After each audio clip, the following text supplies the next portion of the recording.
आती हैं। अरे शांति, आ जा जरा, कहाँ चली गई? देख, हम सारे गद्दे और रजाई लेकर आ गए हैं। अंदर से शांति आती है। अरे तुम लोगों ने तो सच में कमाल कर दिया, वरना मुझे तो समझ नहीं आ रहा था कि मैं क्या करूंगी। मेरी तो आधे से ज्यादा समस्या ही हल कर दी तुमने। सर्दी में इतने कपड़े थे, अब सारे मेहमान आराम से अच्छे से सो पाएंगे। अरे इसमें भला परेशानी वाली और समस्या वाली क्या बात है? चिंता मत करो, हम है ना तुम्हारे साथ। वैसे भी हमारा पूरा गांव एक परिवार की तरह ही है। तुम्हारे घर में शादी है तो समझो हमारे घर में शादी है।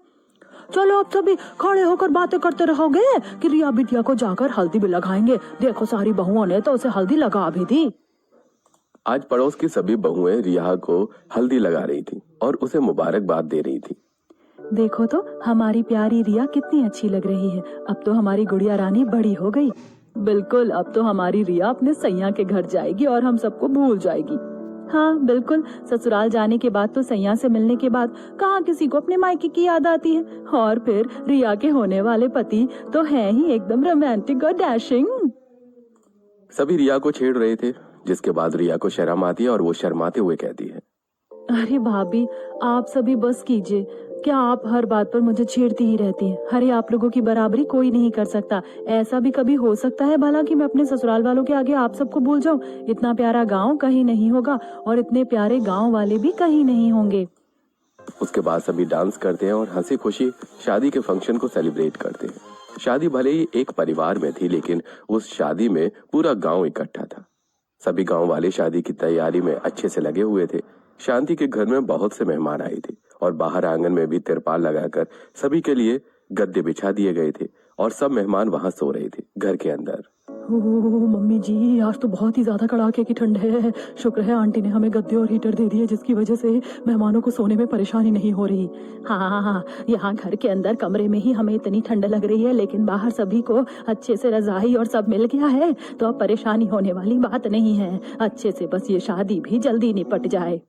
शादी का दिन आता है और गांव की एक छोटी सी वाटिका में ही शादी होनी थी, जहां पर बारात आती है। आस पड़ोस के सभी लोग शादी की अच्छी से तैयारी कर रहे थे। क्यों पायल, सब ठीक से हो गया ना? कुछ कमी तो नहीं रह गई? नहीं पलक, सब कुछ बहुत अच्छे से हो गया और ये इन सब चीजों का श्रेय आप सभी को जाता है। तुम सभी ने मिलकर रिया को इतनी सुंदर तरीके से तैयार किया है, वो दुल्हन के जोड़े में एकदम परी लग रही है। अरे ये तो हमारा फर्ज था, रिया हमारी भी तो छोटी बहन जैसी है। वहीं दूसरी तरफ सभी गांव वालों ने रिया की शादी के लिए ससुराल ले जाने के लिए अलग अलग तरह का सामान दिया था।